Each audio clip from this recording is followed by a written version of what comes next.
Jeremy Corbyn is an MP, but is he still in the next general election with Labour? This CWU promoted him for the last 10 years, 5 years, 3 years.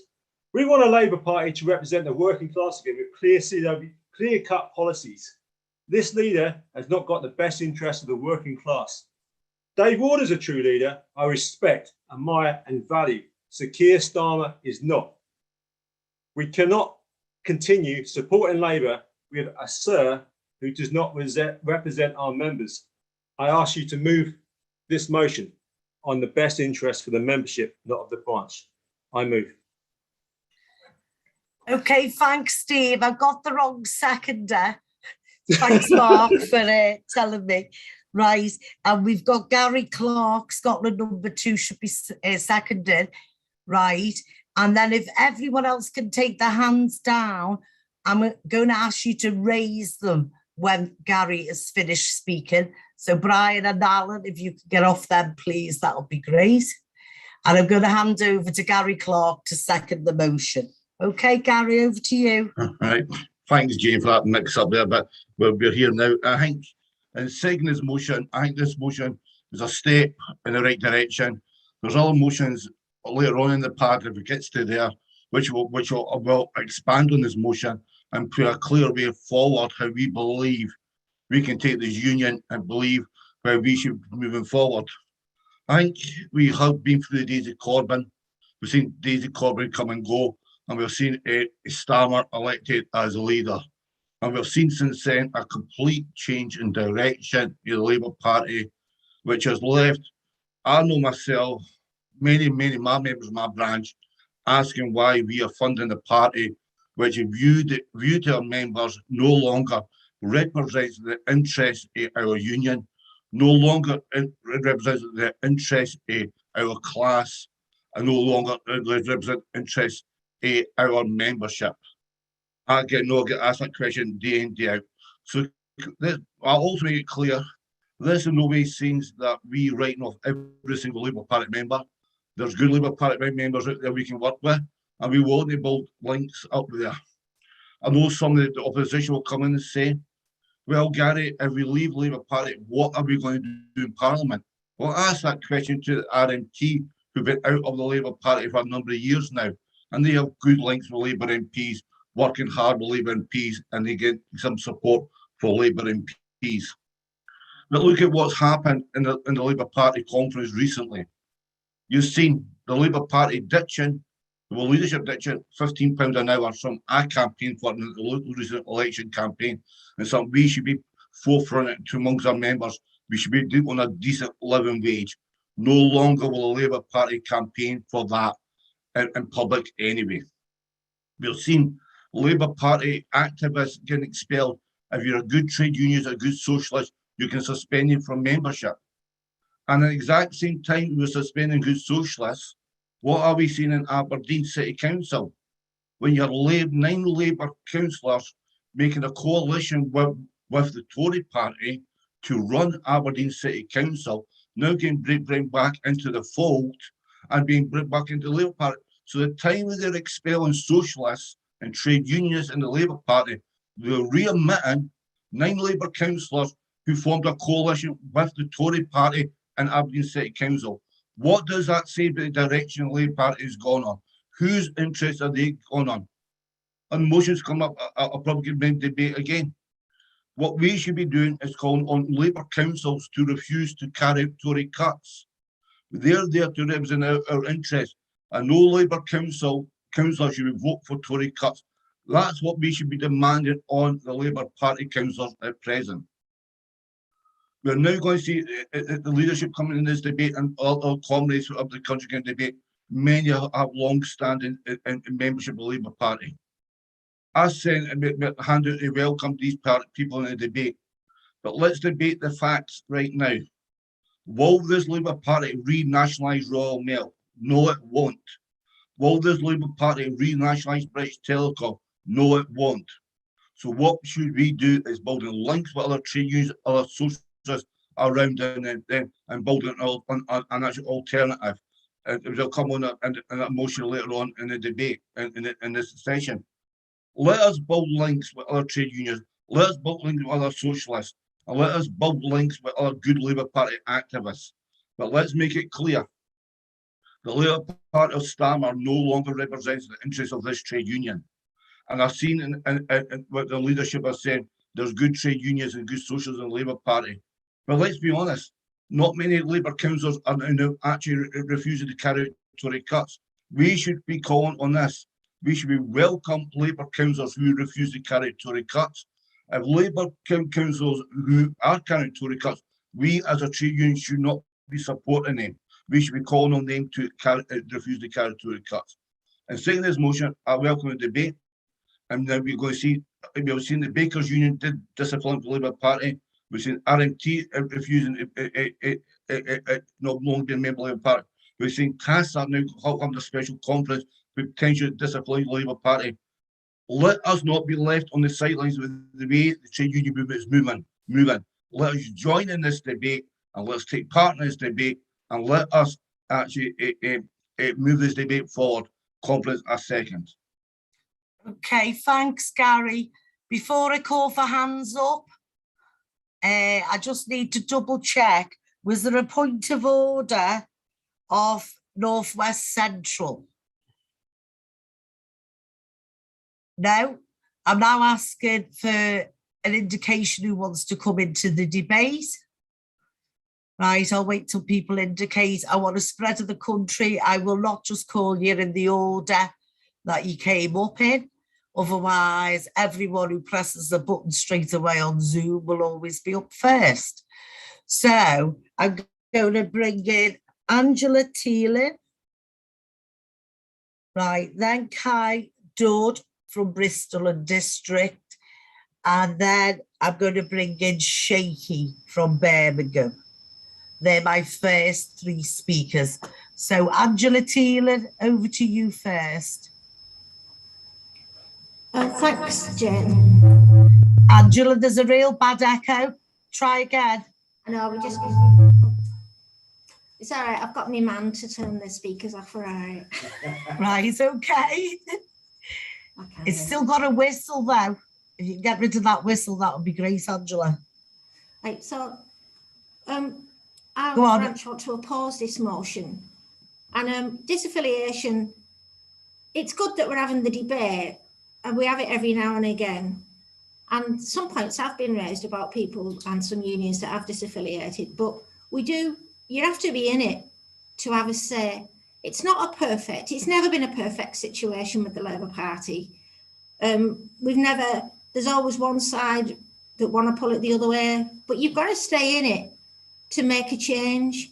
And to be honest, I take exception as a Labour Party councillor that the motion would imply that that I'm not keeping to my values, because I can't object, and I wouldn't oppose the cuts, because if we oppose the cuts, there's 56 Labour councillors on our council, 2 Tories, a Green and 3 Lib Dems, and we pass the budget on, we pass a balanced budget. And the reason we do that is because if we didn't, the Tories would just come in and take the keys and take over the council anyway. And I think anybody that thinks that that wouldn't happen is delusional, and they should really think about it, because our values aren't their values. We keep our services in-house. We pay decent terms and conditions. We look after the vulnerable in society, as do all Labour councillors. And that's our priority. Our priority is other people and looking after them. And to disaffiliate from the Labour Party just because we're not seeing eye to eye at the moment, we disaffiliate to our own union sometimes, wouldn't we? We'd all leave because we're never all on the same page at the same time. You're aspiring to something that's unattainable. It's about working to get common ground on things. You're never going to get everything perfectly your own way, but it's that common ground. And we are in a bit of a bad place. We don't agree a lot. A lot of people are wondering which way the Labour Party is going, and it's not. But you're either Labour Party or you're not. And the way to work it is to stay within the Labour Party and to keep pulling and going the way we are and sticking to our own values while we do that, and sticking to our core principles. So we object to the motion, and we hope that other branches do as well. Right, thank you, Jane. Thanks, Angela.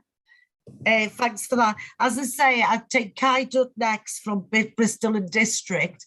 And just to say to Jane Paul Braithwaite, I've got you in terms of the request for speaking, and I'll put you in a little bit later. Okay, Jane? She just can't raise her hand on that function. Okay. So over to you, Kai. Thanks, Jane. Can you hear me? Yeah, that's loud and clear. Thanks. Yeah.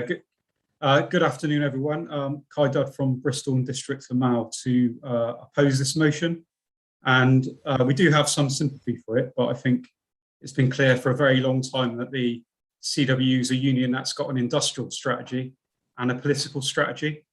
And although we might not be happy with the leadership of the Labour Party at the moment, the implication of this motion is quite clearly to disaffiliate. That means no votes in the conference, no influence, and it has worked well in the past.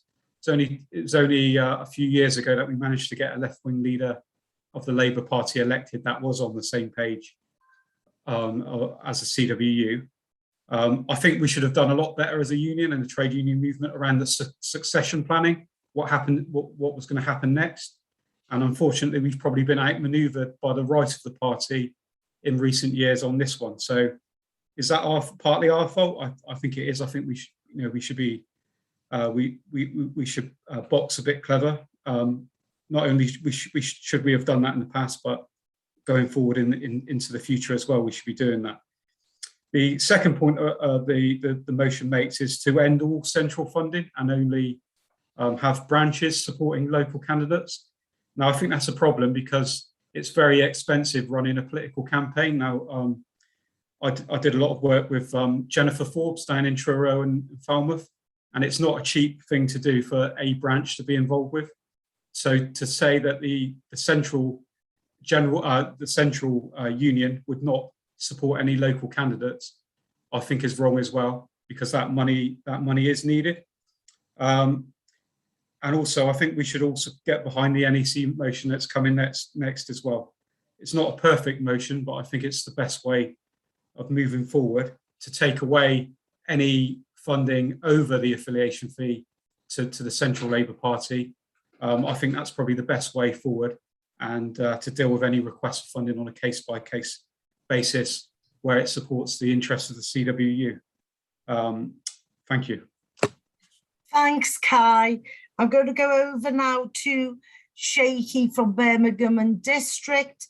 After Shaky will be Brian Kenny, CWU Mersey, Alan Jones from Warrington, Graham Colk from South Wales, and then I'll take Jane Paul Braithwaite from North Lancs and Cumbria. Okay, over to you, Shaky.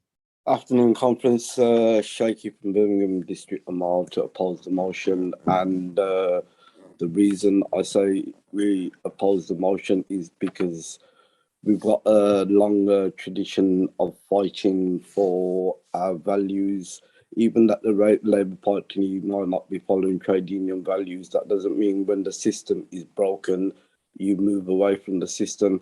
It's our job as Labour Party members to fix the system, and that's what we should be looking at, and not disaffiliating, because disaffiliating ain't going to do anybody any kind of justice.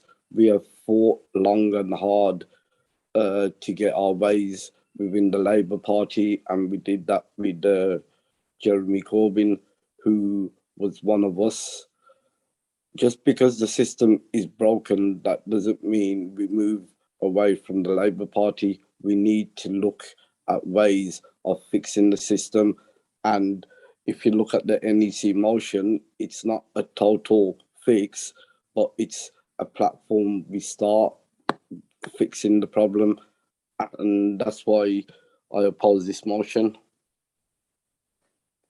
Cheers, Jane. Thanks, Shaky. Thanks for that. As I said, we'll move on to Brian Kenny, followed by Alan Jones. Over to you, Brian. Yeah, thank you, Chair.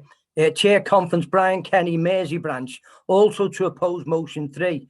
And as the Mersey Branch political officer and a Labour councillor in the 6th most deprived ward in the country, what I want more than anything is to get rid of this Tory government and replace it with a Labour government, because conference, I'm sick of living under a Tory government. Now, many people here might be frustrated with the Labour Party, but I've always believed that any Labour government is always going to be better than any Tory government. Now, if you look at the motion, it doesn't use the word disaffiliate, but that's what it calls for. The mover himself said the motion was an extreme measure. Now, conference, the Tories will always continue to get millions of pounds in donations from their rich supporters.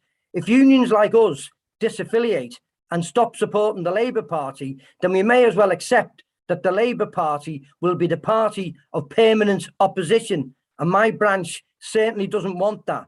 Again, if you look at the wording of the motion, the third paragraph says, continued funding of CWU reps on Labour Party education courses, along with local branch political support, will remain at the discretion of branches. Conference, if this motion's carried and we disaffiliate, that's not going to happen. As things stand, my branch is affiliated to 18 CLPs within our branch boundary. If this motion is carried, that will cease.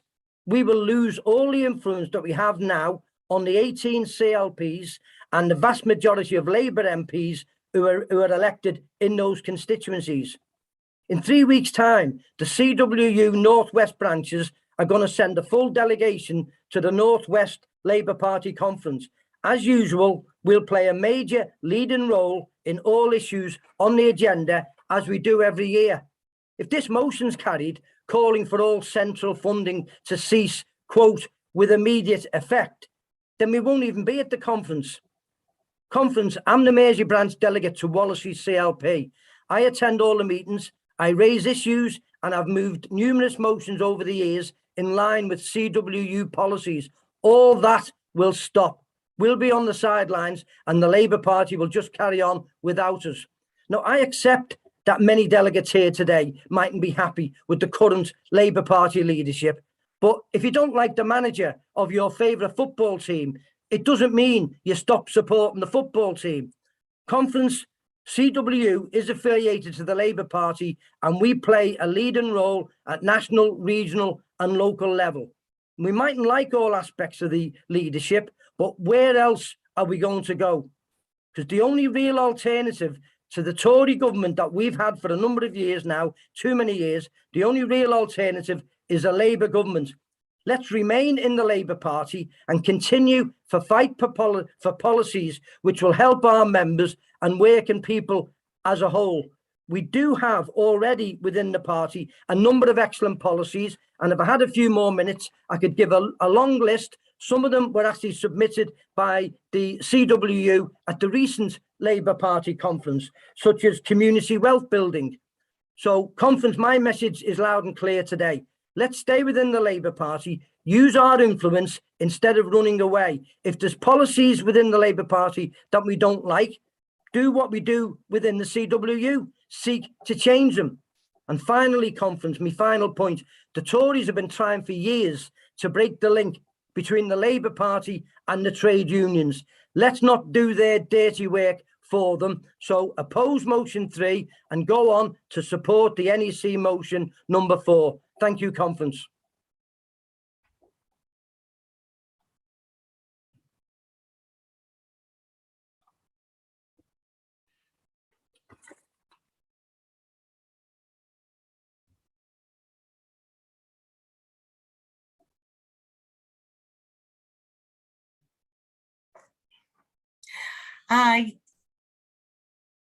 Right, I just had to, my mic turned off on me, sorry about that.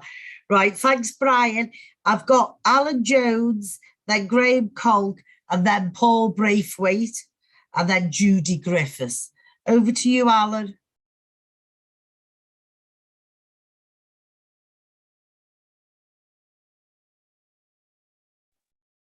Okay, thank you, Jane. Alan Jones, Warrington Mail Centre Branch. I echo a lot of what's been said, and we really do need to be careful of what we're doing. We're going to undermine the credibility of the CWU if we simply do not like certain parts of what the Labour Party are doing, who's in charge or whatever. I think we should maintain our credibility and not dip our toe in and out when we don't like certain aspects of it. And we've got to remember, being part of the Labour Party, for all its faults, we have a foot in the door. I don't very much that Keir Starmer will be there forever. So I would think very, very carefully on losing our credibility and losing our foot in the door. And that's all I wanted to add to it, Jane. So I oppose. Thank you. Thanks, Alan, for that. Over to Graham Colk, South Wales.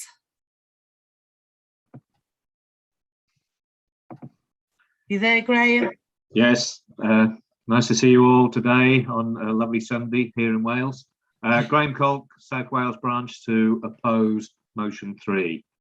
And the truth is, the mover of the motion and the seconder, what they've done is they've got a basic misunderstanding of what the Labour Party movement is and the fact that we are part of the Labour Party movement. What they've done is they've got a motion which is in opposition to Keir Starmer, and you can turn the microscope on any individual within a party and find objections to that individual. But the truth is, there's a wider picture of our involvement and why we're involved. We have great engagement here in Wales with not just the Welsh Government, not just the local authorities, but with the community councils, with opposition parties, opposition Labour groups who are doing a really good job and are absolutely spot on the agenda, supporting workers and supporting trade unions. We have in Wales a Labour government, which we would be disenfranchised from that Labour government, and we wouldn't be able to support them the way they have been able to introduce real positive worker-friendly policies in Wales. The Socialist Republic of Wales is a beacon for what could be, but what is being suggested is we abandon that, right? We abandon that.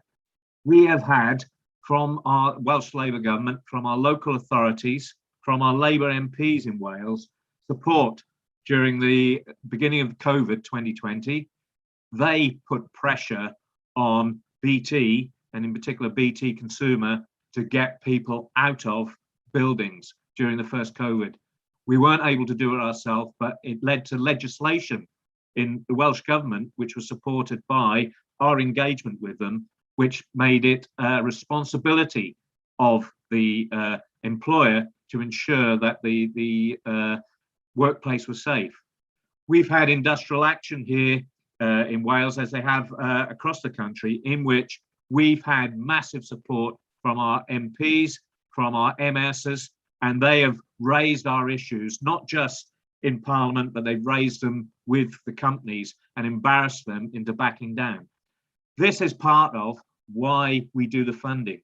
Now, the thing is, I suggest that part of the understanding of the Labour Party is you've got to be engaged with it. And if you're not engaged with it in the first place, you don't understand how much influence you can apply. We have people in place right across all the constituencies, moving policies that are CWU policies. What you're basically saying is that that will end on a formal basis because we're reducing our influence. This is a disaffiliation motion, but it hasn't got the courage to say yes what it is. So I think people need to recognise that this is a proposal to disaffiliate, but worse than that, there's no policy for what we do afterwards in order to get influence. It's just an empty, I don't like the leader, so let's disaffiliate. And you've got to take it as much as that. That's all it is, right? And the sooner we get on to what the real argument is how do we make our funding work, which is the starting point, although not perfect, in motion 4, then we'll have a bit more respect for your positions on that.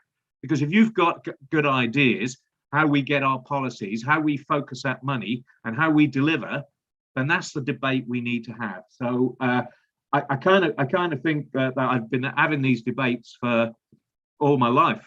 In fact, I just realised I have been having these debates all my life, but it's always the same thing, you know, disaffiliation with no idea how we're going to change the world, right?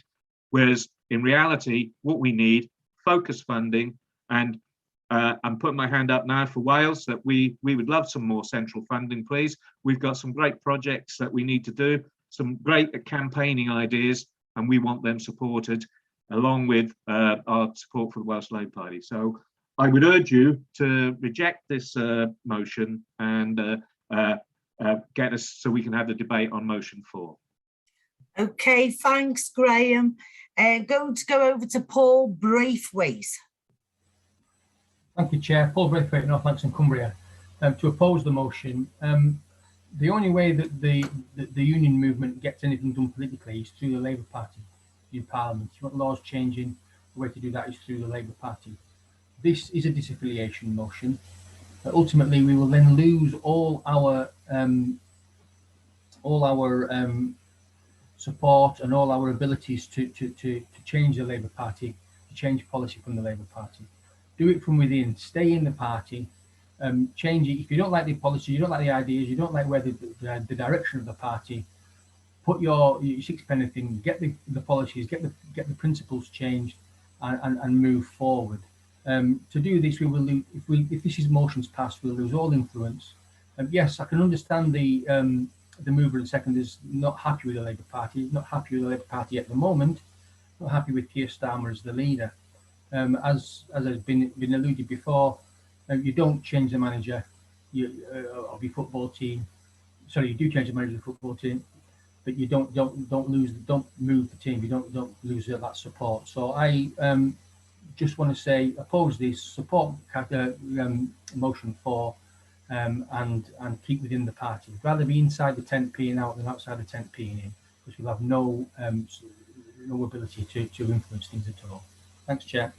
Okay, I'll let you away with the P word, but you know, nothing further than that. Thank you, everyone. Right, my next order of speakers will be Judy Griffiths, followed by DG Olalinka, then Nigel Bailey. So over to you, Judy.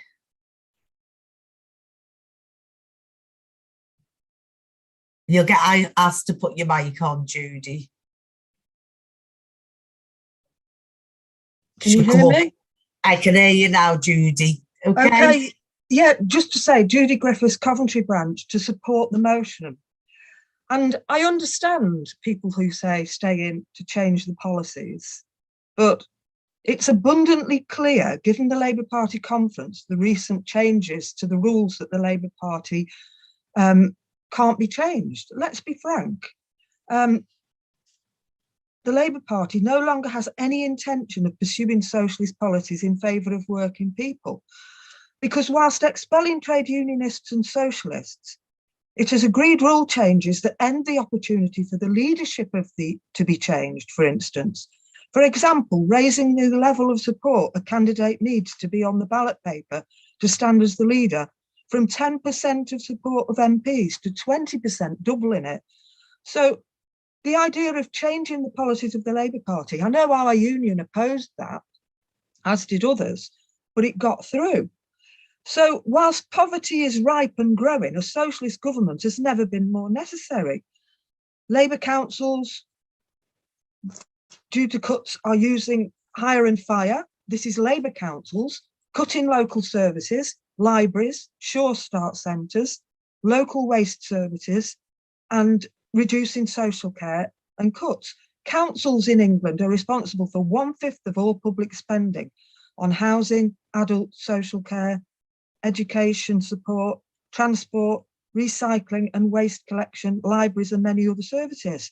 The 120 Labour-led councils have a massive combined spending power, giving them a powerful starting point from which to organise, fight back against relentless Tory austerity. But they haven't acted. Councils should spend what's needed and then demand the money back from the government. Why haven't they done that? These are Labour councils I'm talking about. Liverpool, from 1983 to 1987, that council, when faced with cuts from central government, they refused to pass them on. Instead, with the slogan, better to break the law than break the poor, they made huge advances for working class people in Liverpool, defeating Tory Prime Minister Margaret Thatcher and winning 60 million for the city.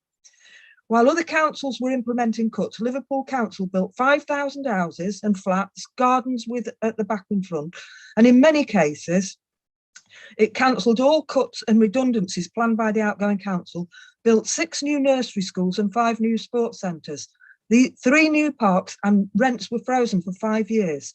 2,000 additional jobs were provided for in the Liverpool City Council budget. That was that was socialist councillors, Labour, fighting back against the Tories, refusing to implement the cuts. They're not doing it now. So I think we need to create a new party to represent the trade unions and the working class. We need to join with other unions and groups, the Bakers Union, for instance, whose leader's just been expelled, the RMT, that is the transport union, Unite, one of the biggest unions, to have a conference. We had a conference with those unions and other socialist organisations. We could create a new party that represents working people. The Labour Party is a waste of effort. How long do we wait while people are dying because they can't get into hospital? How long do we wait while people are still sleeping on the streets? The trade unions created the Labour Party, and it's been stolen by some people who live on another planet and no longer feel the pain of the working class people. We can't afford to keep wasting our time and money. Young people today are worse off than we were in work. Think about education, coming out of education with debts over your shoulders. So we don't have influence.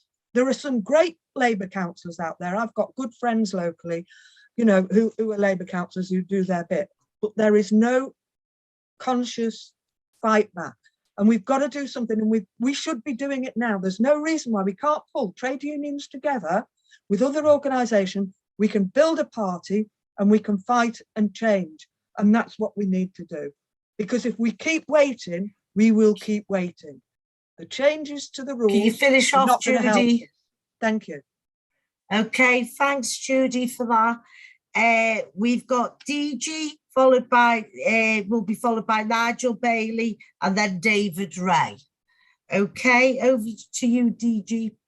Thank you, DG Alenka, BAME Officer of Utah Branch.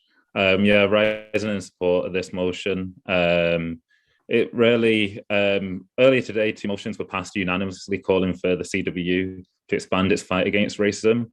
But we can't claim to be serious about that if we fund Labour candidates that spread hate about Gypsy and Romani people. If we fund the Labour Party, the Ford report, which hasn't been released yet, has a deep-rooted racist people who were protected by the Labour Party, who attacked Diane Abbott and so on.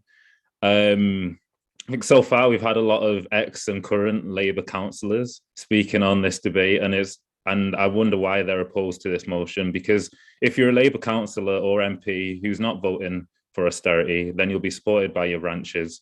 You'll be supported by the CWU, and because they recognise what you're doing and what you're able to do. But if you're not, like many of the right-wing Labour councillors and MPs are, who are attacking workers, then you have a case to be worried. And it's not, and like I've been saying, it's not about the management of Labour. Starmer's not doing this on his own. The rot runs deep. Again, the Ford report showed that they were fighting against left-wing Labour winning votes in 2017.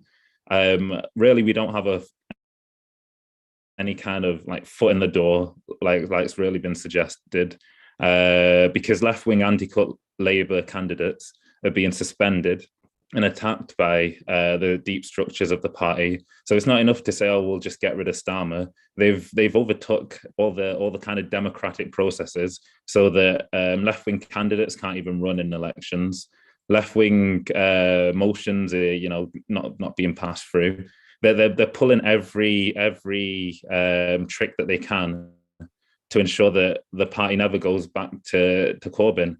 In fact, the fact that Corbyn's been suspended and people are saying, stay and fight, but we've not seen any attempt to fight for Corbyn, who presented a great opportunity for left-wing politics in the UK. I think that really says plenty about really the hopes within Labour.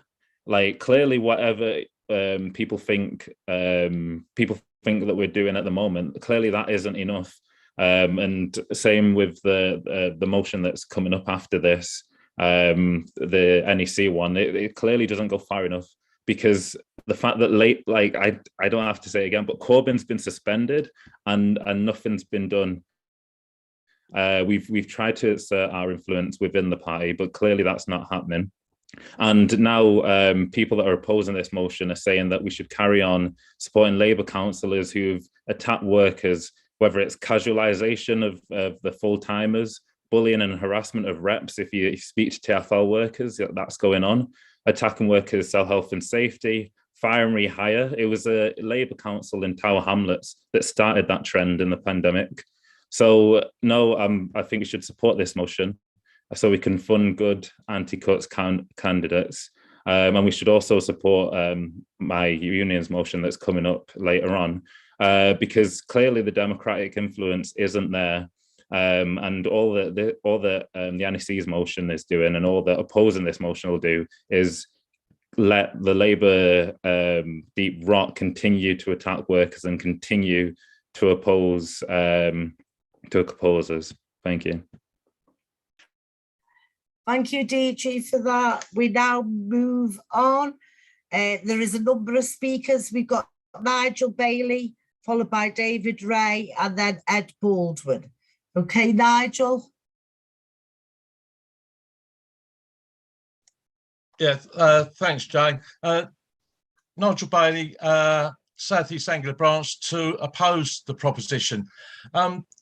Whatever sort of relationship we're in, be it political, personal, or any other sort of relationship, there are always going to be ups and downs. And you're never, ever going to be able to change that. The only way you can change things is from within. It's no point in sitting on the sidelines, sitting outside, looking in saying, well, I wish I could change this, I wish I could change that.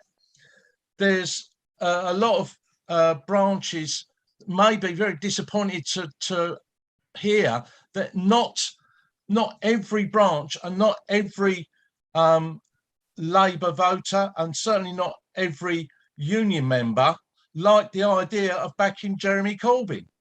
But what happened? If he was in power, where would we be? We would be backing him. Those branches would be backing him. Those individuals would be backing him. And what we need to do is, instead of infighting amongst ourselves and saying, well, he would have made a better leader than him and he made a better leader than that one did, we should be getting behind whoever the leader is, and we should be getting behind the Labour Party, the policies of the Labour Party. Doesn't matter who the leader is. The policies are what matters. They're the things that we should be trying to sell to the electorate in the future. So please oppose this. And there are other props on the pad that are just as good. So please oppose this proposition, because otherwise all we'll end up doing is sitting on our hands, watching from outside, wishing that we were in. So with that, please oppose, and thank you for your time. Thanks, Nigel. People are virtually clapping for all the contributions and that. Thanks very much. David Ray, then Ed Baldwin, and then Hugh Gaffney. Okay. Over to you, David. Thank you. President Conference, David Ray, Tyneham Weir, Clavicle Branch. I'm speaking against the motion. I do agree that under the current leadership, the Labour Party is moving away from some of the principles it was founded on, and it has strained its relationships with both our unions and other trade unions. However, I believe that completely cutting ties with the party would be to the detriment of our political aims and ultimately the lives of our members and the working class people of this country. Simply put, there is currently no other purely political vehicle that can bring about the wholesale changes politically that the UK desperately needs. If we cut ties, we lose our influence on that, as well as our power, not only on a national level, but regionally and even in our local CLPs. Without the input and the political work of the CWU, the party would frankly be a poorer place. We have proven that we can drive the big picture ideas that shape party policy. Our members and the work we do have so much influence on shaping what the party stands for. We need to carry that work on. Yes, it is probably true that some of those who hold the power in the party at the moment would welcome not having to deal with the CWU. They would prefer to move away from the unions having so much power and influence. They want to see a party where they don't have to take our money and would prefer to court businesses and corporations and be funded by donors. I, for one, don't want to let them do that to our party. I would rather stay and fight for the ideals our union represents.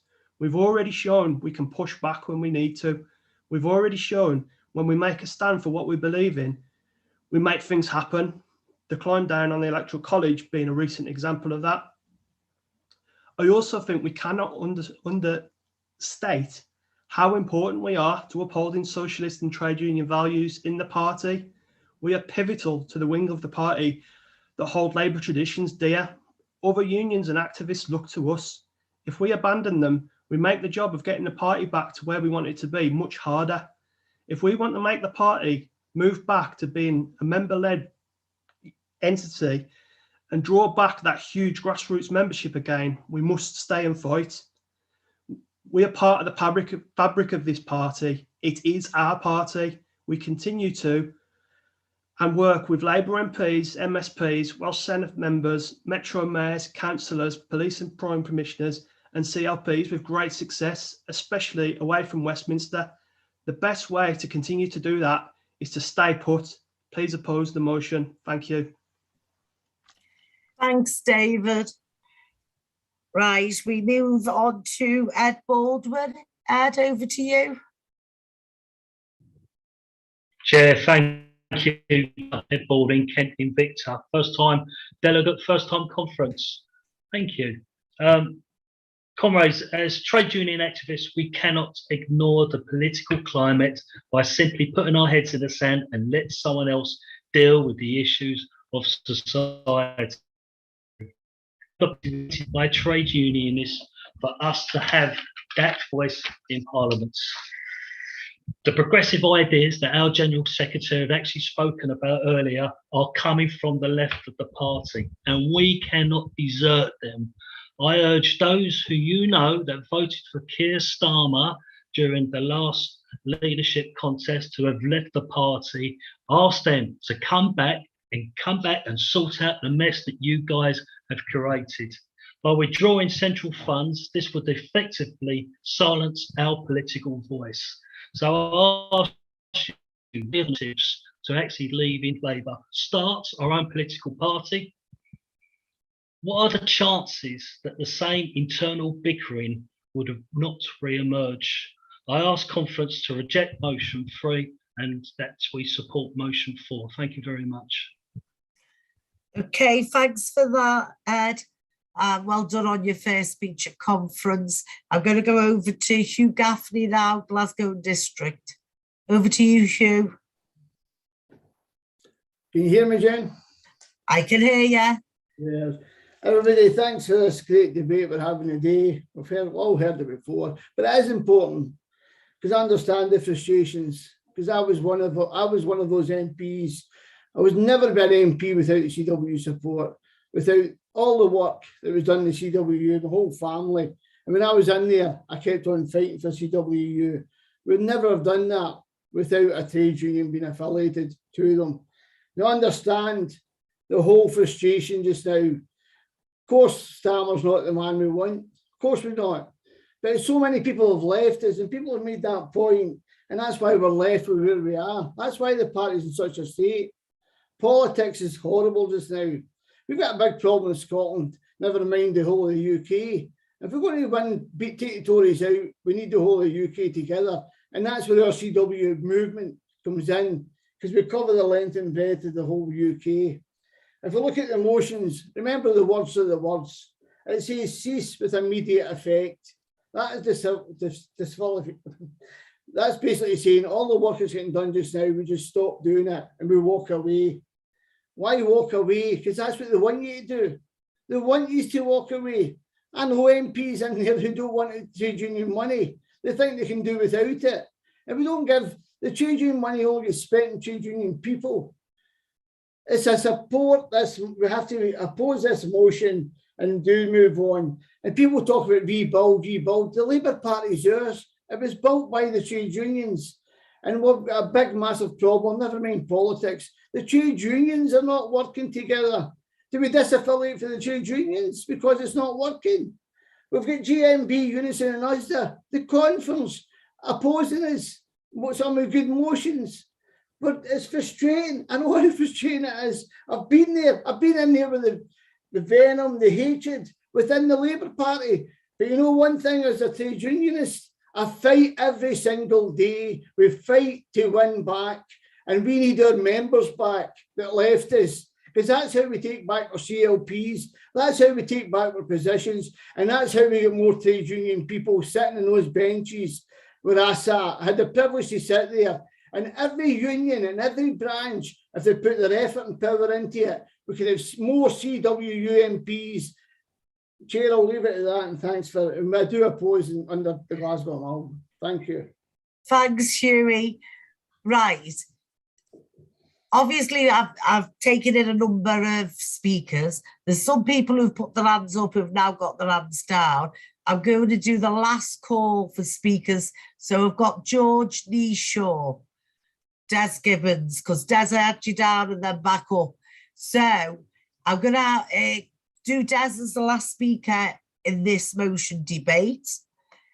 And then what I'm going to do is bring in the General Secretary because there's been opposition, and then the right and reply of the mover, okay? So we're on to Lucy Reid from Croydon and Sutton. Over to you, Lucy. Sorry, Jane, I changed my mind. Okay. Yeah, so right, no problem, because I was going to debate if you something. Could remove your hand down, lower your okay, hand, that'd be great. Let me see where, I don't know where that is. I've lost my... Right, so we go... Oh. Why is my hand up? Right, we've moved off from Lucy and we're going on to Ralph now. Over to you, Ralph, from Plymouth and East Cornwall.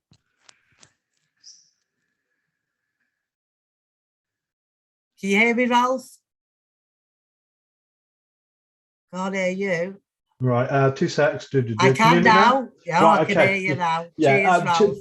Chair Conference, Ralph Ferre, rising on behalf of my branch to oppose the motion. To just make a couple of points, some of which have already been made before, but you know, sometimes in this union we like to repeat ourselves, don't we? My first point is, we've been doing this dance for the whole time I've been involved in the trade union. You know, I've been coming to conferences for nearly 20 years now. Why is it, as a union, that if you wish to advocate for a policy of disaffiliation, that it's so difficult to put the words disaffiliation in your motion and then go on to say it clearly within your speech? People allude to it, they talk about it in vague terms, but the simple fact of the matter is, if you wish for the CWU to not be an affiliated trade union, just say so. I personally, in my branch, would have a lot more respect for your position if you came out and just did it straight. In terms of the debate, one of the things that I always think is slightly frustrating in these debates is when people talk about partisan politics as if it is a representation of everything that all of their members thought. The reality is our members have a variety of different views. And yeah, some of them advocate for Labour left, Democratic Socialist and left of Labour Party views. Some of them are Social Democrats, and a significant proportion of our members support and vote for parties to the right of the Labour Party. What we do as a union is that we use our activism to try and facilitate goals for working people. That doesn't necessarily mean that we're going to adopt a position that we can say 100% of CWU members get behind. What we're saying is that Dave and the NEC are going to try and influence politics in a direction that suits the needs and desires of CWU members within work and outside. And that means us taking views on politics that actually deliver on those things. So when you're saying disaffiliate from the Labour Party and set up a new party to the left of Labour, what exactly is the mechanic by which you think that's going to allow this trade union to influence politics in Parliament and outside? Because it's not like there isn't a plethora of left of Labour Party members. I don't need to go and do the old Monty Python joke to say about all the various things. If they were popular and able to win elections under the first past the post political system, then they would, but they're not. Now, what the NEC have proposed is a motion that allows us in a much more strategic and targeted way try and hold the feet of the Labour Party to the flames in order to move them towards our political goals and objectives. This motion would leave us without any sort of a voice, whereas the NEC prop allows us to really put pressure on the Labour Party leadership to move in a direction that our union and our members are comfortable with. And as a strategic way of us enhancing the desires and the needs of our membership is vastly superior to this prop. So please, conference, vote this motion down, get behind the NEC prop, and let's try and get a political vision for this country that delivers for the need of CWU members. Okay, thanks, Ralph. I've got 2 speakers left. That's Des Gibbons and Roy Wemborn. Everyone else's hands have gone down. And I will cut the debate there. And there's George Kneeshaw. Are you back on that you want to come on for speaking? Okay, so George will be the last one. Okay, so Des, over to you. Nottingham and District. Okay. Yeah, just joining on debate. I'm one of the councillors that's been talked about, a Labour councillor on that. And yeah, there is an atmosphere in our party, and it's sort of like been playing on my mind quite a lot, especially coming up towards election. I was very supportive of the last leadership. You know, I'm thinking, you know, as I come towards putting myself to stand for the next election, is somebody going to find something on my social media supporting the last leadership, which leads me not to stand? So that's the being not able to stand, I should say.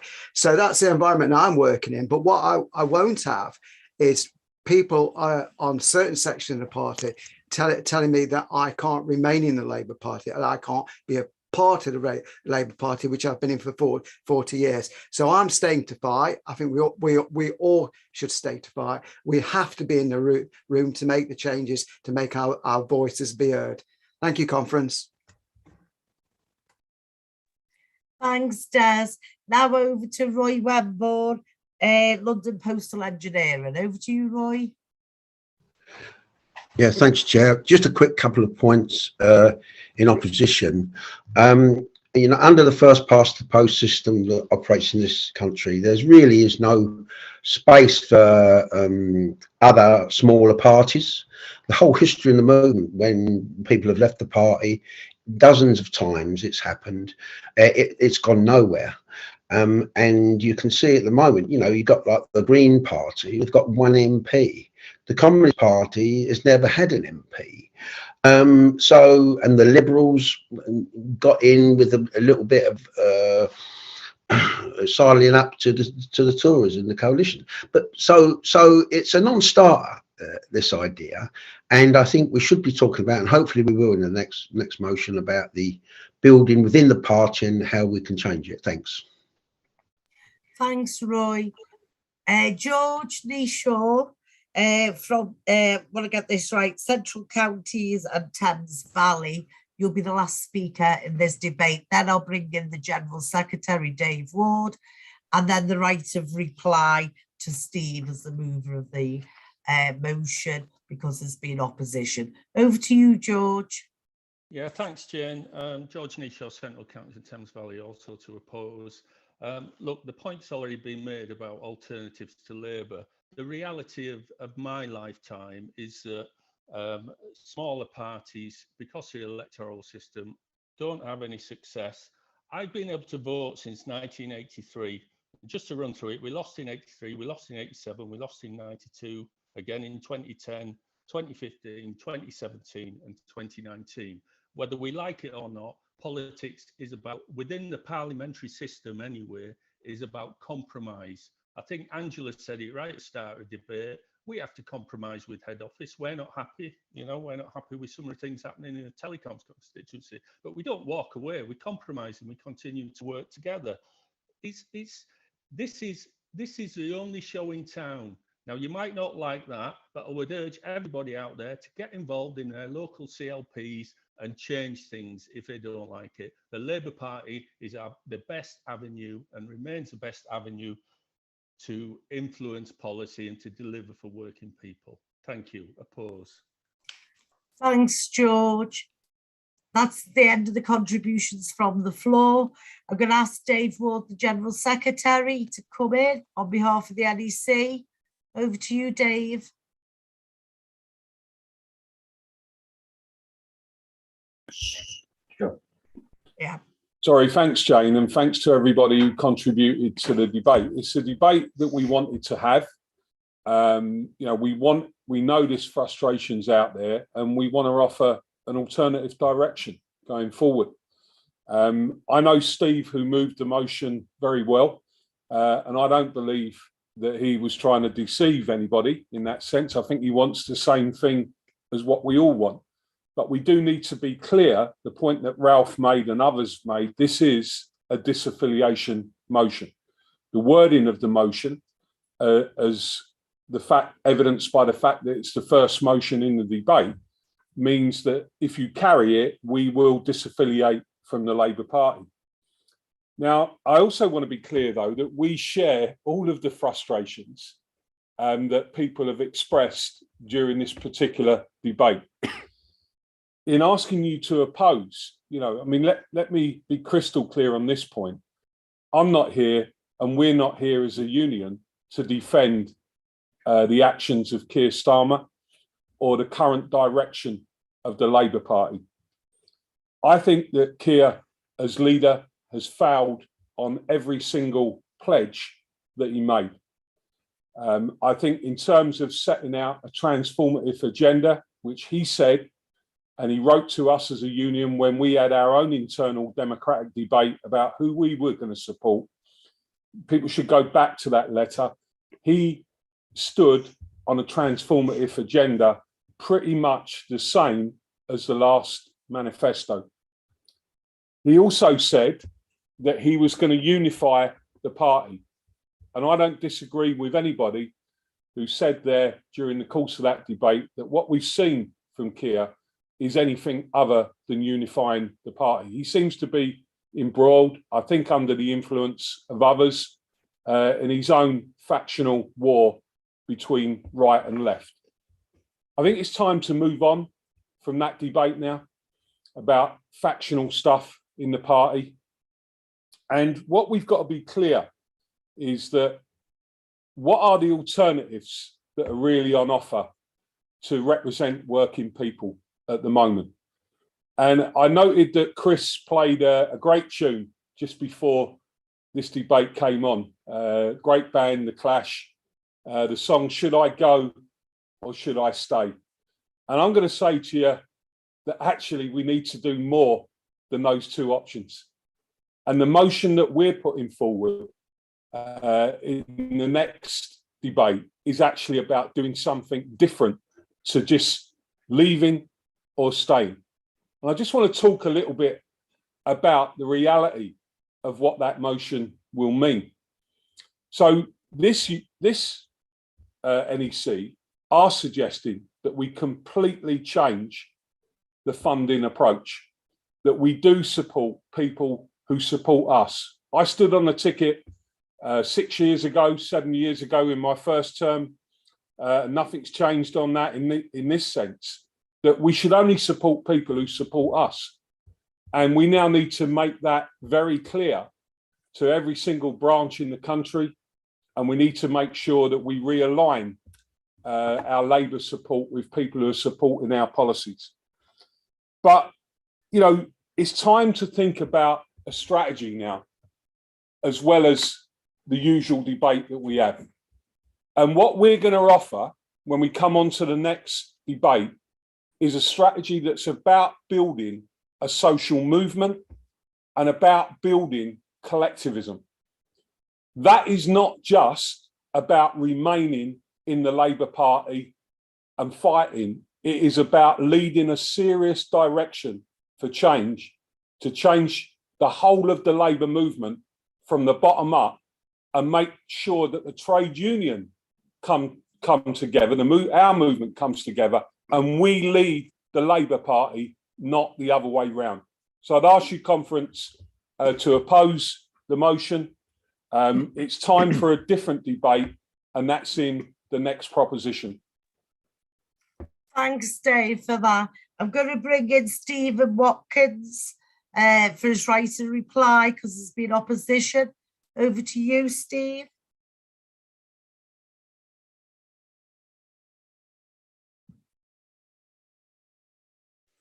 Steve Watkins. Sorry, just about that. I just Are feel you like, all right, Steve? yeah, I just feel like Ollie Solskjaer after the Man United 5-0 humiliation by Liverpool at Old Trafford. I actually agree with a lot of my activists and Labour supporters here and a lot of their views and opinions. I think more than anything, this motion is to bring this to where we're at with the Labour Party at the moment. I think the debate is healthy for discussions to get the general sort of like gist of how we feel about everything out there. So if this motion gets heavily defeated, which it will, at least we've had the debate. At least we know where all each other are at and we stand. Dave Ward is quite wise and well advanced with me.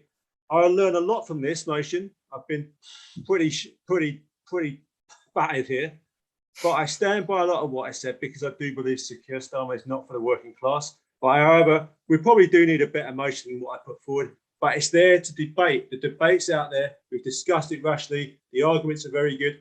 I respect everyone's opinion. I will keep the motion in just out of respect for my branch and my members. We will probably get defeated heavily, but the motion is there to make sure that we get heard as a CW voice in Labour harder. We cannot continue how we are because we are not going anywhere. If we get together under Labour, we need a new leader. We need our trade union to really get behind our members to get a better leadership and a better core value understanding. So I'll keep the motion in, but people, I've learned a serious lesson today. I feel heavily beaten, but I had to do it. And I continue to do what I believe is right in my heart. But I've learned so much from this. Thank you, members. Okay, thanks, Steve. And it is always a learning curve for people when they put motions in. And it's great attitude you've taken that with, Steve, which is really good. We're now going to go to the vote on motion 3. So those people who have got the vote laps, can they do the vote? We can't move on till after the vote's being called. And as you can see, motion 4 is the next motion standing in the name of the NEC. So we just wait.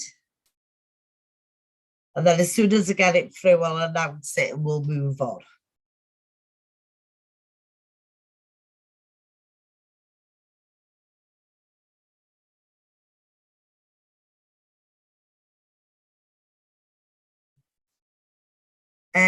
In terms of timings, we've been quite generous, and the same will happen over the next motion, though it isn't an NEC seconder, so I will give Dave Ward 5 minutes. Okay, but the same with everyone else. I haven't had to really cut you off. But doing it remotely, it's a bit strange without timers and lights and everything, but everyone's being fairly disciplined about stuff, so it's good news to me.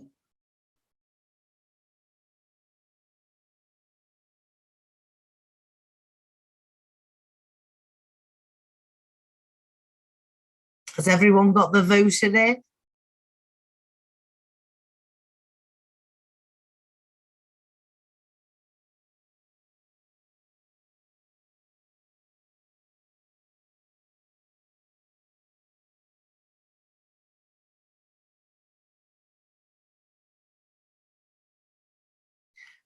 All the votes will be put out at a later point in time so you can actually see them yourselves. Because I know people who've got the voting platform will see it, but other delegates won't.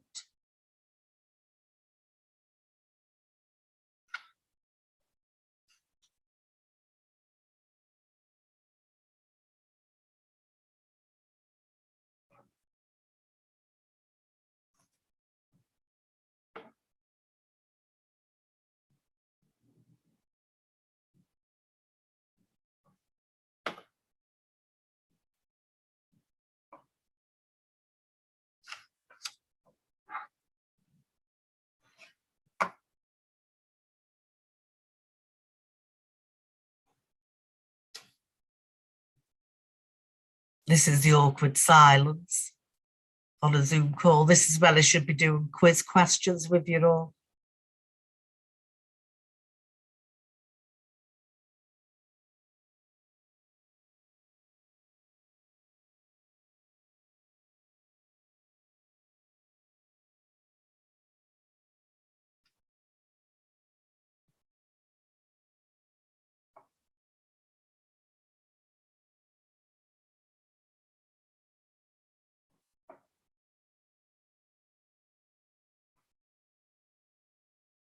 And those people who are keeping a check on the vote, and remember, this is the political fund paying membership. So it's slightly different to your total branch membership. And here we are. Right. In total, there was 119,376 votes cast. For the motion, there was 15,579. Against the motion was 103,160. Therefore, the motion is not carried. Okay. Right, I'm going to call motion 4. And as I said, Dave, for General Secretary, will be moving motion 4 and giving in the leeway of the extension for 5 minutes. Okay. Such an important issue. Over to you, Dave. Yeah, thanks, Jane. To move the motion in the name of the NEC, which, as I said earlier on, does offer a different direction. And I want to expand on that direction in moving the motion. I think the first thing to say is to repeat the point that I made at the end of the last debate, that this isn't about just staying in the Labour Party and continuing to have the discussion that we have every couple of years. It's about genuinely trying to forge a different way forward that is based on something that DG said earlier on, actually. It's about building a new social movement. And it's about connecting trade unions, those who are affiliated, those who are not affiliated, those who believe in the values that we believe in. With politicians in the Labour Party who are currently in power and actually starting to change things and are getting elected. And that can be in regions, it can be in the devolved assemblies, as Graham pointed out, in Wales. It's about working with them in a much more structured way on policies that genuinely improve the jobs, terms and conditions of our members, all workers, and the lives of all of those who deserve support to improve their life chances and our families' life chances going forward. It's about doing that as well in communities. And it's about doing it in a completely different way to what we've done previously. It's about helping branches link up with community organisations in the towns, cities where you're currently based and supporting those organisations that share our values to build collectivism. And our belief is that if we do that in the right way, then what we will start to do is definitely shape a direction for the whole of the Labour movement to get behind, for the whole of the Labour movement and the Labour leadership in the future to follow. And that's really what's on offer. And when it comes to putting this into practice, we have got a structure now that we've built under the redesign project that is deliberately designed to give us more influence and more strength in the regions and towns where you come from to make change happen. The constant theme here has got to be now, let's end the type of debates that we've been having and let's start doing things that build change from the ground up. And where that takes us, let's see what develops over the next few years. I think we will get a lot of support for this approach. And we want to build on it with a working class candidates programme.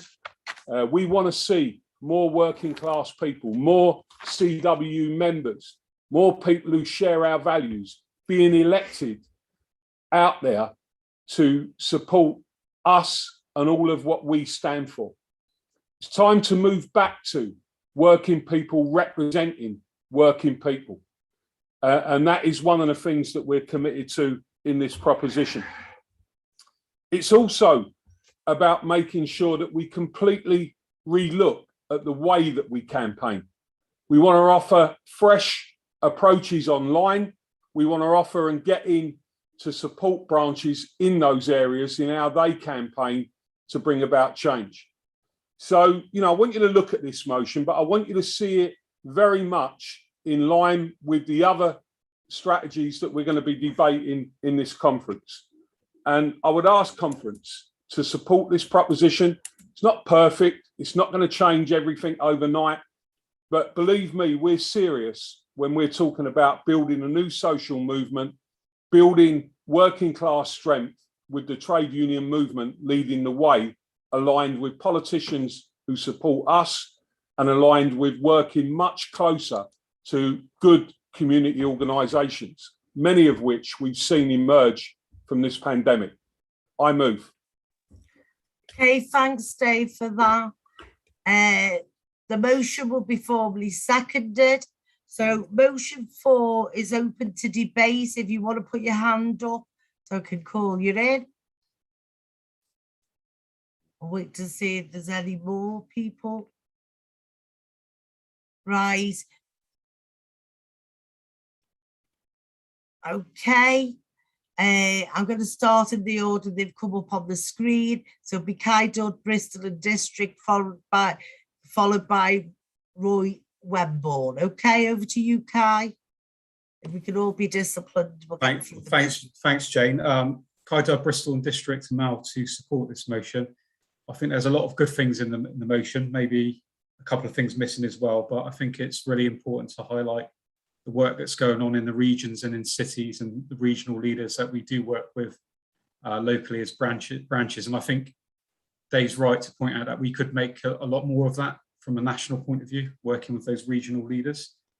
I think Dave's right around changing how we fund the Labour Party to give us a lot more control about how the money's spent and used. So I do support that as well. And also paragraph 3 about setting out a clear agenda for the trade union movement, because we've had so much division in politics in recent years. And I think the kind of things that Dave mentions in the motion are the kind of things that could start to bring people back together and build that coalition to start winning elections again. The bit I want to talk about that's not in the motion is it's very clear that to deliver that agenda, we need to work with the other affiliated trade unions to deliver that agenda.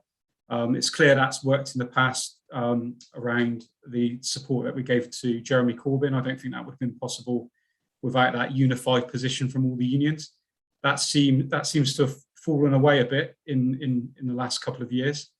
And I think it's important that we work with unions together, or that Labour unions or whatever it's called now, that organisation, to build that united platform and policy position to say this is what the affiliated unions to the Labour Party are calling for. This is our agenda, and it's been signed up to by the leadership of the Labour Party. So I definitely think we need to work in that way with the other trade unions, because I think if we carry on being divided as a trade union movement, then it's only the people against us that benefit from that division. So I think we need to pull that back together so all the unions are working to get together again. So that's the only thing I would say that probably needed to be in the motion that's not in there. How we develop that greater influence from unions together, Labour unions or whatever. I'm not sure what the organisation is called these days. It keeps changing its name, but that needs to be quite a strong force within the Labour Party going forward. So thanks, Jane. Thank you. Thanks, Kai, for that. I've got Roy Wemborn next, be followed by Ed, Graham Colk, and then someone who's texted is Paul Braithwaite will be after Graham, and then I'll carry on taking them in the order the hands have come up. Okay, over to you, Roy.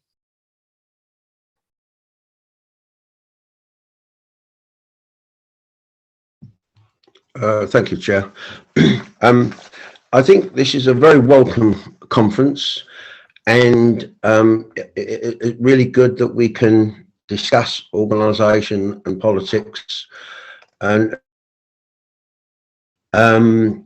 I particularly like the idea of developing the role of the political officers in the branches and getting the political officers together to discuss strategy and how to enact policies of the union. I think that's an excellent idea. I'm a little bit confused, I must say, because the first paragraph talks about the Labour Party seems more concerned with factional fighting than it does about reaching out to working people. And we're starting to think as if the Labour Party is something different to the trade unions, where in fact it was the trade unions that formed the Labour Party, simply because, not simply because, but because it was necessary to have a voice in Parliament.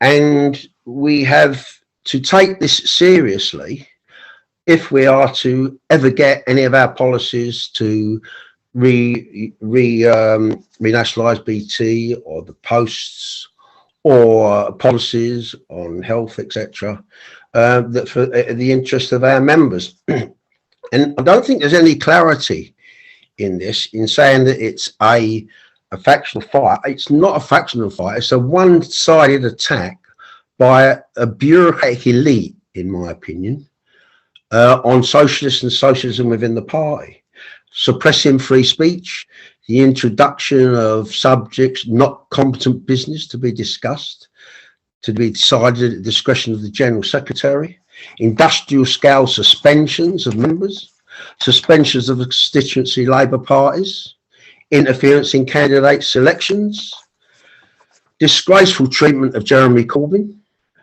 and thousands of people leaving the party. I think we need to understand and say that. And to me, it can give an impression this is nothing to do with us, but it is to do with us. And I'll say another reason why I think it's to do with us. And perhaps disagree with the last speaker who said that, you know, we've done a lot of good work with affiliated trade unions. The fact of the matter is that in the Labour Party, where the trade unions have a block vote, they've consistently opposed progression in the Labour Party. It's not the Labour Party who's done this; it's the trade unions have actually done it. Open selection, for example, which was opposed by the trade union movement, trade union block vote. Allowing the ratification of the General Secretary this year, the increasing of the nominations for the election of leader, all with the acquiescence of the trade unions. And so that is something I think we need to debate and hopefully take it forward when we do have these further political discussions, but because it's not good enough for us to say, yes, we're going to get organised in the communities and all the rest of it. The National Labour Party Conference, and the regional conferences and all the rest of it are really important. And so, you know, we are supporting this motion, but we think it needs a bit of clarification and a bit more beefing up and a bit more insight. And we'd appreciate the NEC to say that when they speak on the motion. Thank you very much. Cheers, Roy. We're on to Ed Baldwin from Kent and Victor. Ed.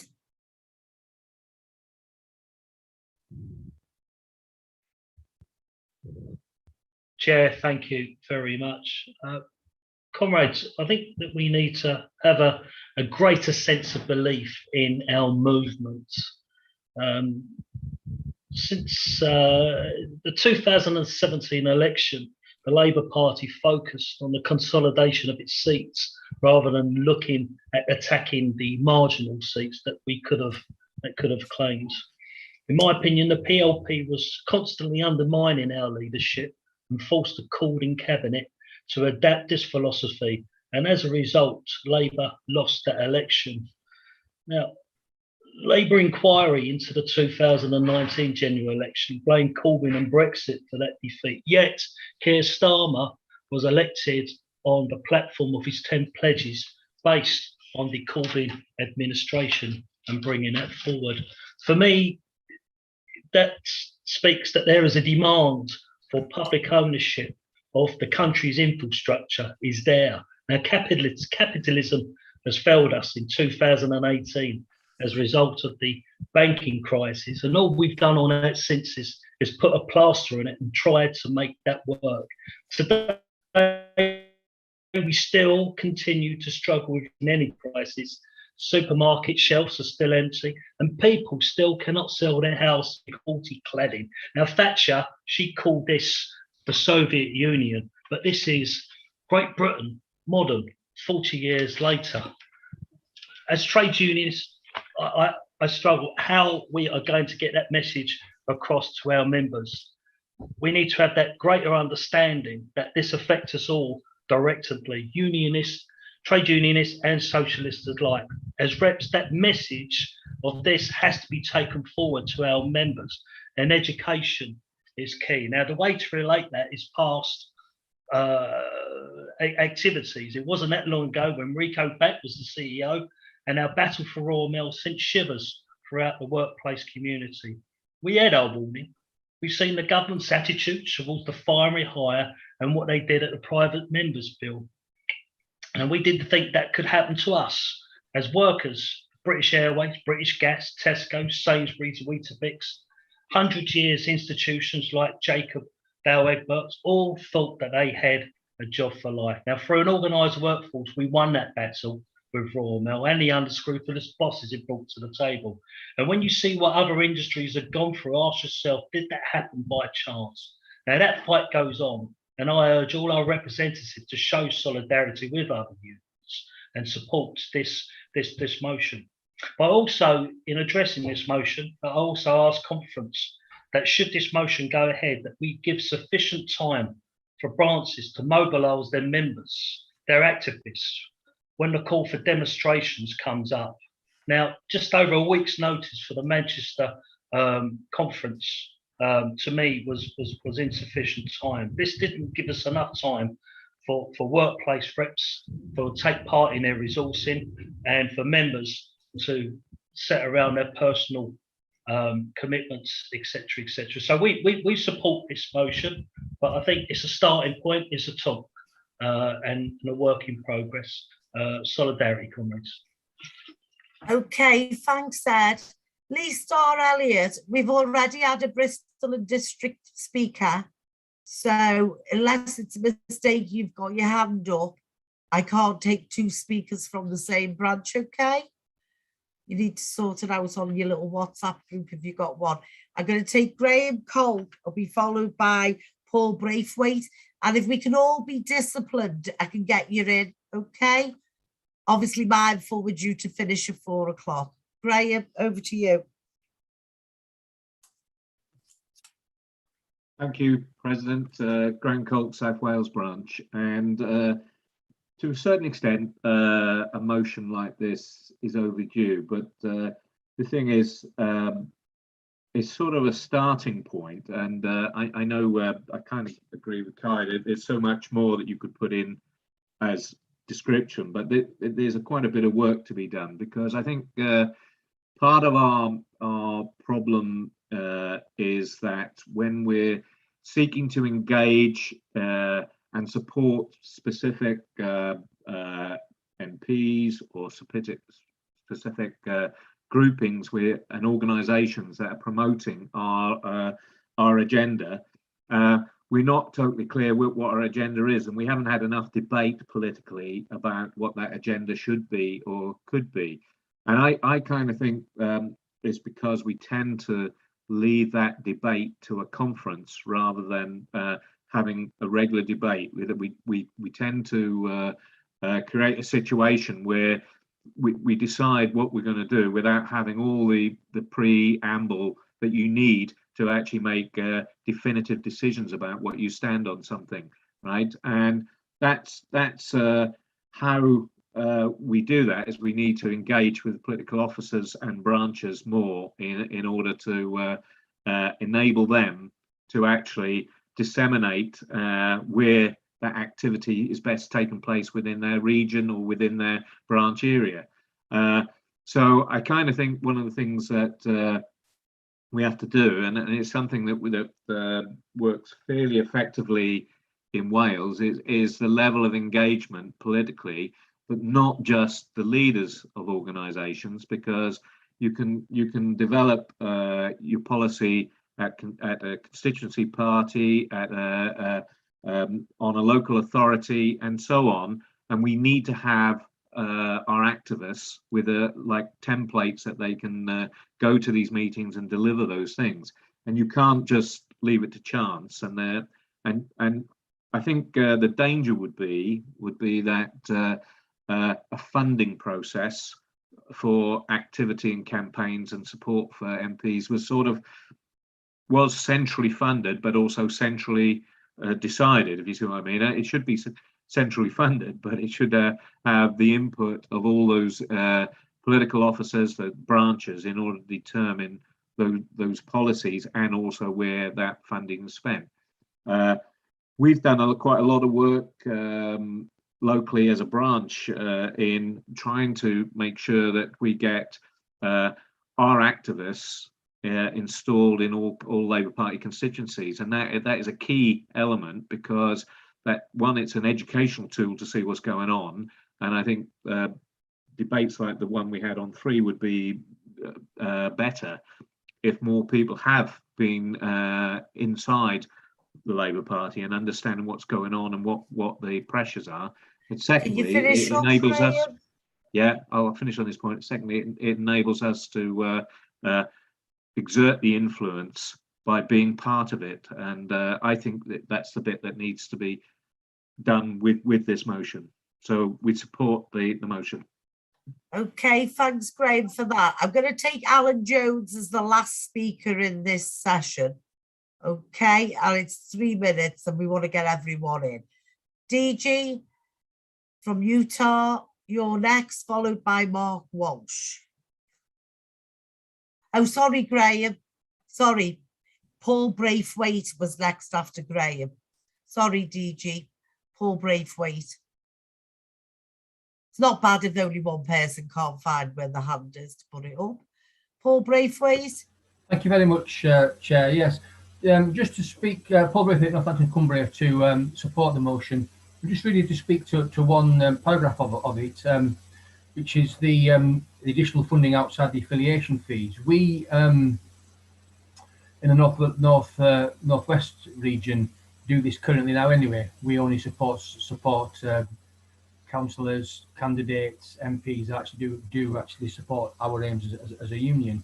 But it's a question really today, perhaps you can answer in his response, is who makes that decision under these terms? Will it still be the branches that make this decision on who we support, which candidates we support, which areas and campaigns, etc.? So if you could answer that question, that would be great. Thanks very much, Chair. Okay, thanks, Paul. Over to DG.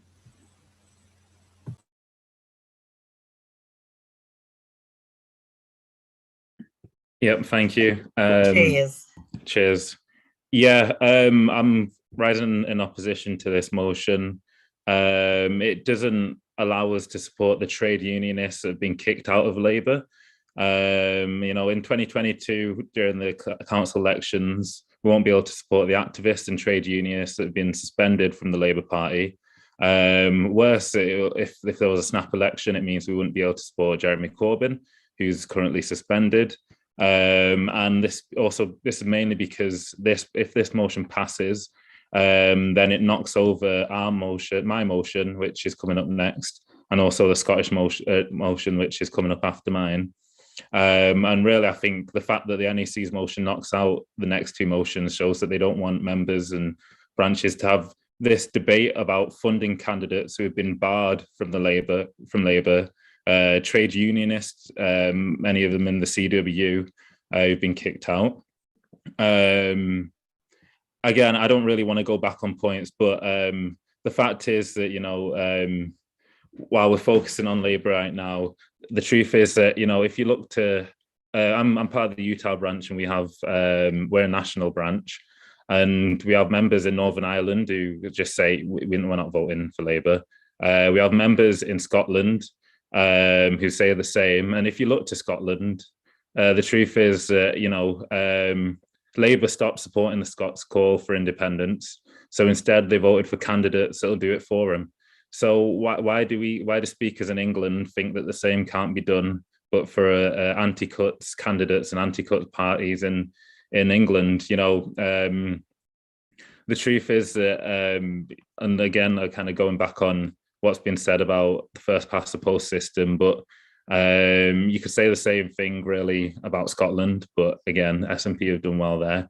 And we saw the way that the UKIP party changed British politics and changed the Conservative Party from the outside. So I think we got to oppose this motion, because if it goes forward, then it'll basically mean that we're left with our hands tied behind our back. It means that you know, people who are saying, yeah, we want to stay and fight in CLPs, I support that, that's cool. But Blairites are kicking out trade unionists, suspending socialists and attacking workers from their councils. And it's really nothing but Stockholm syndrome to say, oh, let's just carry on doing the same as we've been doing, but just moving the money around a little. We've got to apply pressure in every way that we can, which means being able to say at the May elections and at a snap election that might get called, that no, we're not going to be forced to support Blairites.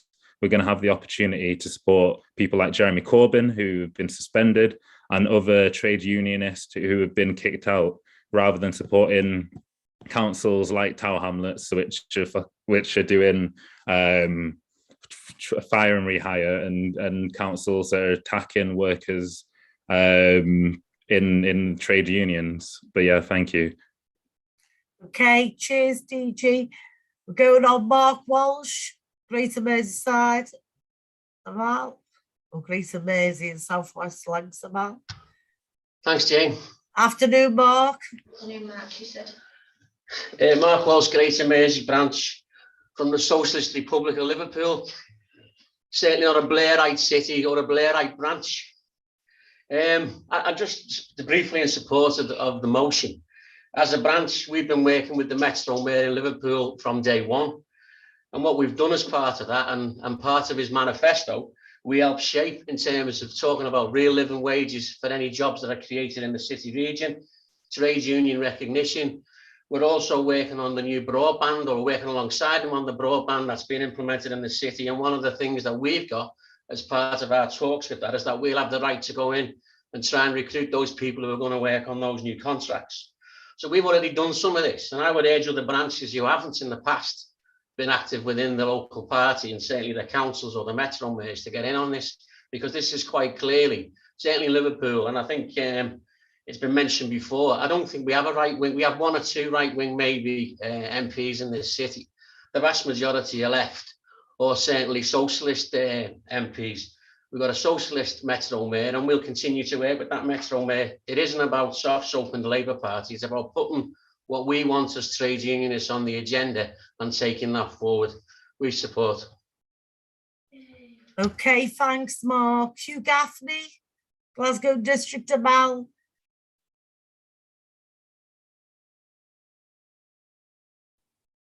Okay, Jane. Thanks. Okay. Thanks, Chair. Hugh Gaffney, Glasgow. Well, conference, we've just had the big debates about what was wrong with the Labour Party. This motion, which we'll be supporting, gives us the opportunity for the building block. It's the start of, it's what we need. We need to review where we're going as a political force, because right now, political officers network, and that's why I want to speak on the motion, is the important bit here. When was the last time the political officers met nationally? When was the last time we got around a table and spoke to each other? People forget there's 12 regions in the UK, and the CWU has always been to me about the whole of the UK together. Doesn't matter where we work, we're all one family. And that's the important bit for me. This is a building block. We've just spoken about what's wrong with Labour.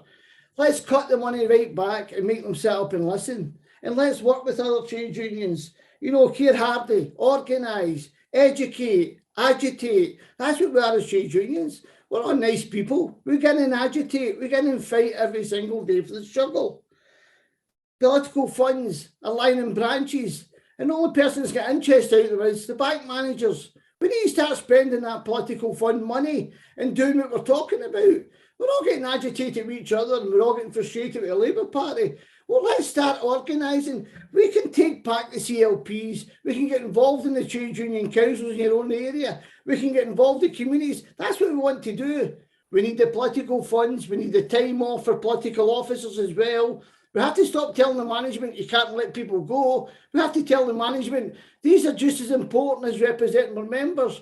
We represent our members inside the House and we represent them in our communities. And we need the time to do that. We've got CWU funds. We're a one standalone union. There's funds and the only person I see is getting interest is the bank managers. Thanks, Chair. I'll leave it at that. Thanks, Hugh. Over to Gary Clark now, Scotland number 2. Okay, can you hear me? I'll be very brief because I think we've had the debate on the previous motion. I don't want to go over the same debate as we had previously, but I think a few points need to be reaffirmed. What was raised at the previous debate is the Labour Party is a shell for what it could be and should be. And right now, I know the debate amongst us activists here today is probably a completely different debate and what our members would have on the ground. Because right now, on the ground, our members of Unions Labour have left them in the lurch, and the members and membership are looking away from the Labour Party. You look at it, it's touched on by Deji earlier on in Scotland. Labour now is sitting at present one Labour MP in the whole of Scotland. There's not a Labour MP I would support. I think many people in Scotland would not support Ian Murray, but that is a fact of life. Fact of life, what's going to happen if a snap election is called in the next 6 months, say, Jeremy Corbyn is out with the chance to stand as a candidate. We as a trade union would have a choice. Choice would be if Corbyn was standing as an independent, do we go and campaign for Jeremy Corbyn, who we have supported for the last number of years, or do we campaign for a Blairite type of candidate who will be standing inside the same seat? That would be the choice we face. Politics, as we discuss it today, as we're discussing it in this conversation, is viewed as solely Labour Party only. But for members, and many of members out there, is not actually solely Labour Party. What we should be doing is actually saying we will support any councillor from any political party which actually supports our principles, which refuses to carry out Tory cuts.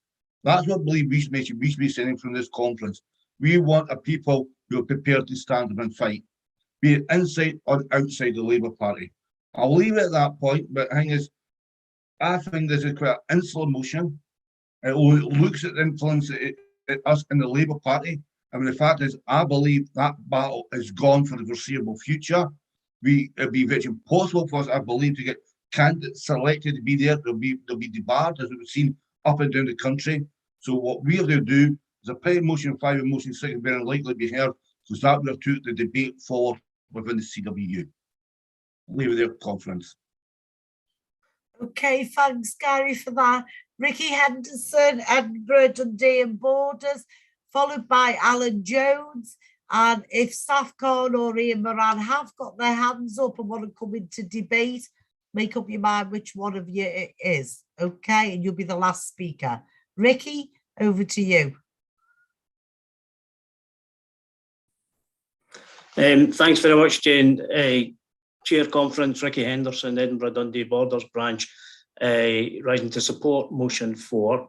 Our branch discussed this motion last week, and we shared the frustration with the infighting within the Labour Party, which has drawn us into using time and energy on that rather than addressing the priorities that we should be as a trade union.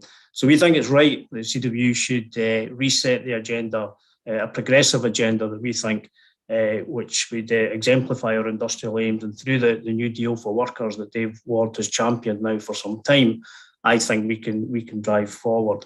We're also very attracted and enthusiastic by the idea of linking with communities, community organisations, like-minded organisations, and concentrating on regional activity, where I think, as some of the other contributors today have shown, there's a great deal of potential for us as a union to build an alternative agenda.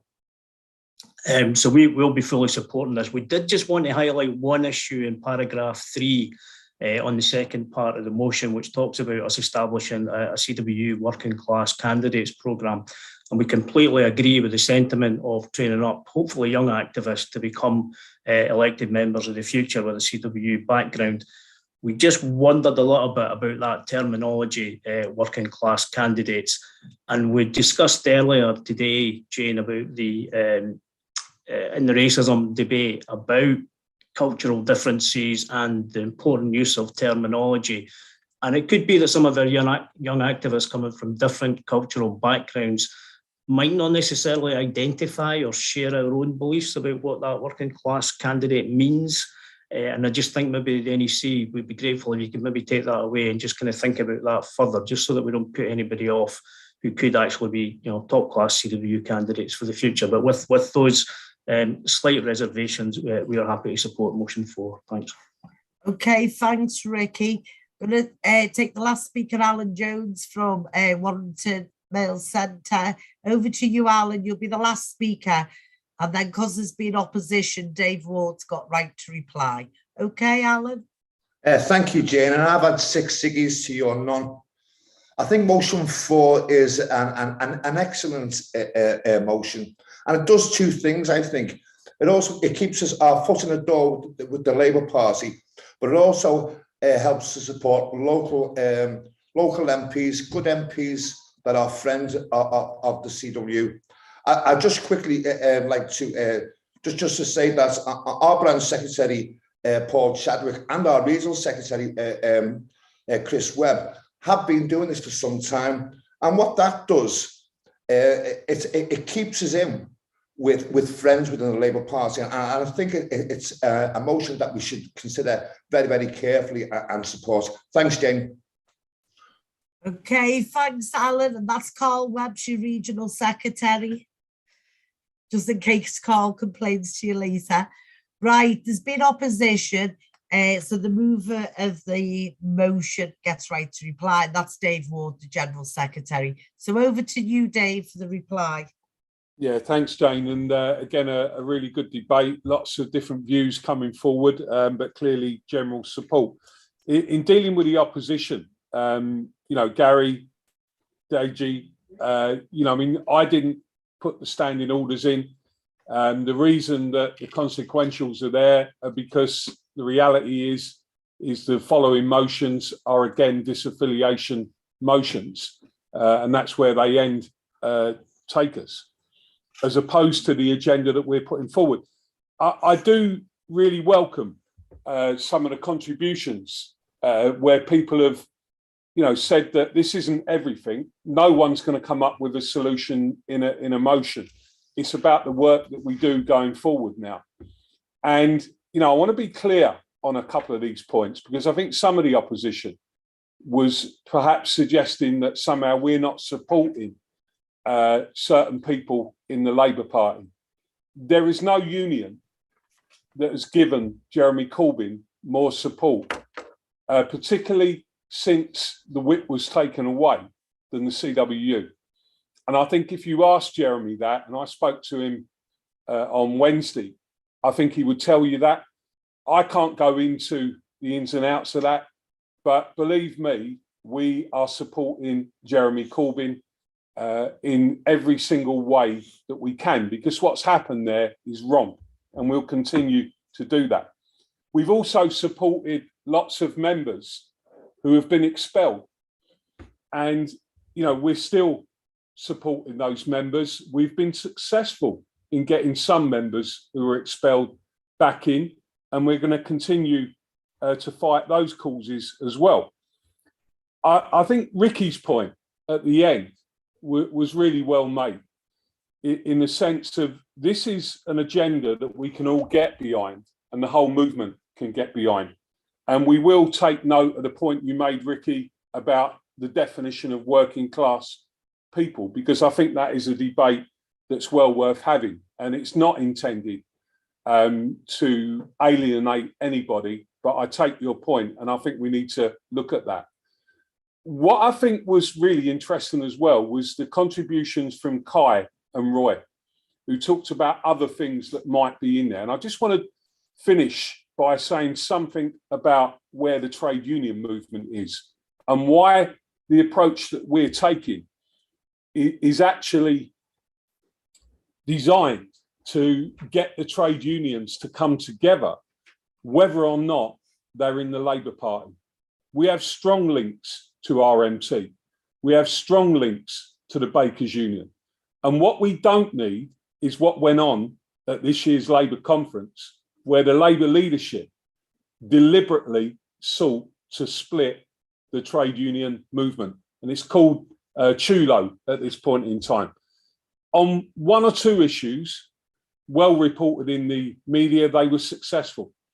On others, we stopped the leadership moving forward. And the CWU was instrumental in that. And by the way, Roy, we're being diplomatic in the words that we've put at the front, but I completely agree, as I said in response to an earlier debate, that the person and group that are leading the factional stuff at the moment are coming from the leadership of the Labour Party against left-wing supporters.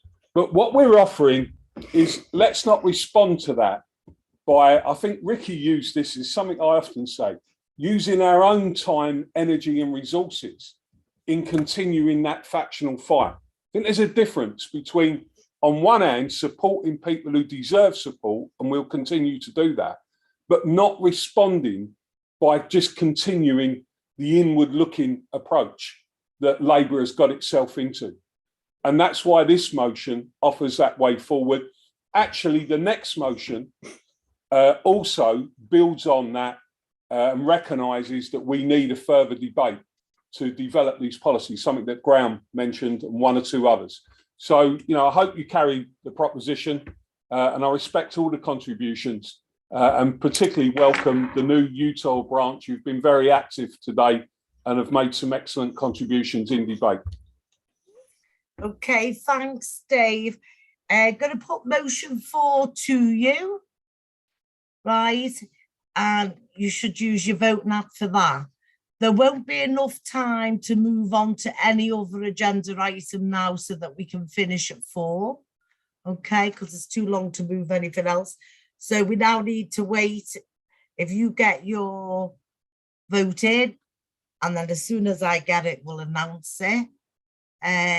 For me personally, I think it's gone quite okay today in terms of people coming in.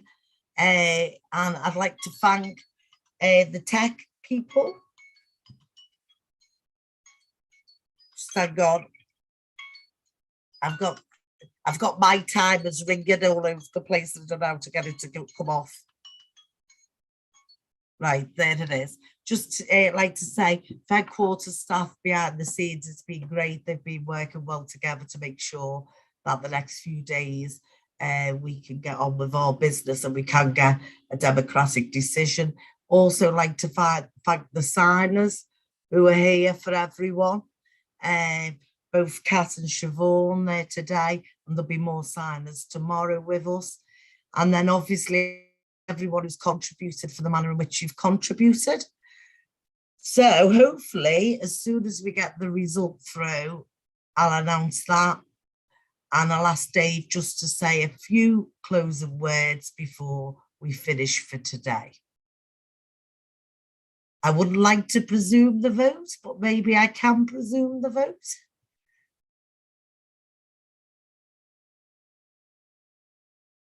We have to wait.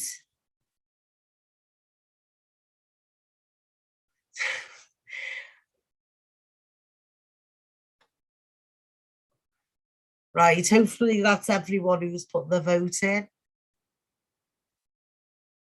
I'm not usually a betting woman, but I think that went through. So, Dave, while you're waiting, do you just want to say a few words to end this section? And then I'll just announce the vote as soon as we get it in. I'm just a bit conscious of time. Can you hear me? Yeah, I can hear you now, Dave. You just want to say a few words before I'm going to hand over.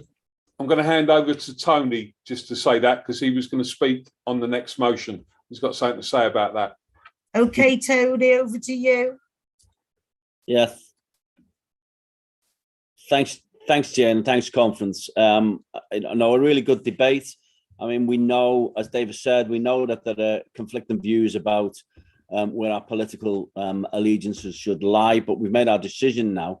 And what we now need to do is, if you like, enact that. And we were down to support motion 7 from the Greater Manchester branch, and that's because what we now need to do is engage with our activists, engage with our branches about how we deliver that approach, how we deliver by engaging with councillors, by engaging with MPs, by also engaging with other organisations, you know, who share, if you like, our views and our beliefs and share the direction that we think the Labour Party should be going forward with in terms of the interests of our members and in the interests of society in general. So it was just to make that point, to thank everybody for their contributions. But, you know, we're not voting on this motion, but it is the type of motion and the type of approach that we intend to enact in the next few months. Thanks. Okay, thanks, Tony, for that.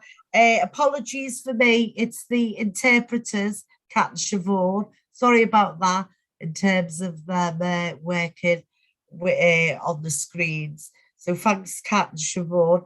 I've got the vote through, right? There was 118,029 votes cast for the motion, 111,749. Against the motion, 5,669. So the motion has been carried. Right. As I said, there being not enough time to carry on the agenda. Oh, sorry, right. Let's get this right because we have got time. So the motion's been carried. So motion 5 falls, right, and motion 6 falls. There's no further time in this section to be able to call motion 7, so that drops off the agenda because we're at 4 p.m. finish. So if everyone is okay with that, we're going to close the section 2 on the first day of the virtual conference. We're back on tomorrow at 10 a.m. Looking forward to seeing you all, anyone new or anyone who hasn't been on the call before. And for those people who may be not on tomorrow, thanks for coming on today. It's been great to see everyone. We're trying to make the most of it. We're trying to make sure we get the relevant stuff discussed and we get the right decisions. So good afternoon, everyone. Take care. And I'll see you tomorrow at 10 o'clock, folks. See you all tomorrow. Bye. Bye, everyone.